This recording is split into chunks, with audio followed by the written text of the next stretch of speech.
ನಟ ಸುದೀಪ್ ವಿರುದ್ಧದ ಕೇಸ್ ಹಿಂಪಡೆಯುವಂತೆ ಕಿಚ್ಚ ಸುದೀಪ್ ಅಭಿಮಾನಿಗಳ ಸಂಘದ ರಾಜ್ಯಾಧ್ಯಕ್ಷ ನವೀನ್ ಎಂಬಾತ ದೀಪಕ್ ಮಯೂರ್ಗೆ ಧಮಕಿ ಹಾಕಿದ ಘಟನೆ ಬೆಳಕಿಗೆ ಬಂದಿದೆ. ದೀಪಕ್ ಮಯೂರ್ ನಟ ಸುದೀಪ್ ಬಾಡಿಗೆ ಹಣ ನೀಡಿದ ಕುರಿತು ಈ ಹಿಂದೆ ಕೇಸ್ ದಾಖಲು ಮಾಡಿದ್ರು.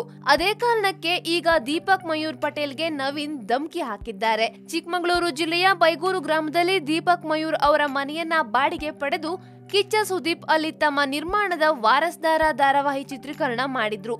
ಆದರೆ ಅದರ ಬಾಡಿಗೆ ಹಣವನ್ನ ನೀಡಿಲ್ಲ ಎನ್ನುವುದು ದೀಪಕ್ ಅವರ ಆರೋಪ.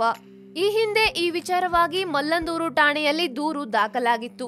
ಆದ್ರೆ ಈ ಕೇಸನ್ನ ವಾಪಸ್ ಪಡೆಯುವಂತೆ ನವೀನ್ ದೀಪಕ್ ಮಯೂರ್ಗೆ ಧಮಕಿ ಹಾಕಿದ್ದಾರೆ.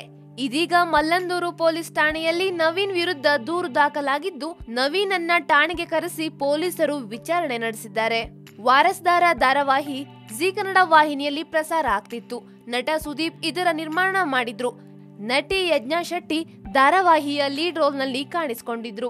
ಜೊತೆಗೆ ಡ್ರಾಮಾ ಜೂನಿಯರ್ ಖ್ಯಾತಿಯ ಚಿತ್ರಲಿ ಕೂಡ ಈ ಧಾರಾವಾಹಿಯಲ್ಲಿ ಪ್ರಮುಖ ಪಾತ್ರವನ್ನ ನಿಭಾಯಿಸಿದ್ರು. ಚಿಕ್ಕಮಗಳೂರು ಜಿಲ್ಲೆಯ ಬೈಗೂರು ಗ್ರಾಮದ ದೀಪಕ್ ಮಯೂರ್ ಅವರ ಮನೆಯಲ್ಲಿ ಸುದೀಪ್ ನಿರ್ಮಾಣದ ವಾರಸ್ದಾರ ಧಾರಾವಾಹಿ ತಂಡ 3 ತಿಂಗಳ ಕಾಲ ಚಿತ್ರೀಕರಣವನ್ನ ನಡೆಸಿತ್ತು. ಈ ವೇಳೆ ಚಿತ್ರೀಕರಣಕ್ಕಾಗಿ ತೋಟದ ಮನೆಗೆ ದಿನಕ್ಕೆ 6,000 ರೂಪಾಯಿ ಬಾಡಿಗೆಯನ್ನ ನಿಗದಿಪಡಿಸಲಾಗಿತ್ತು.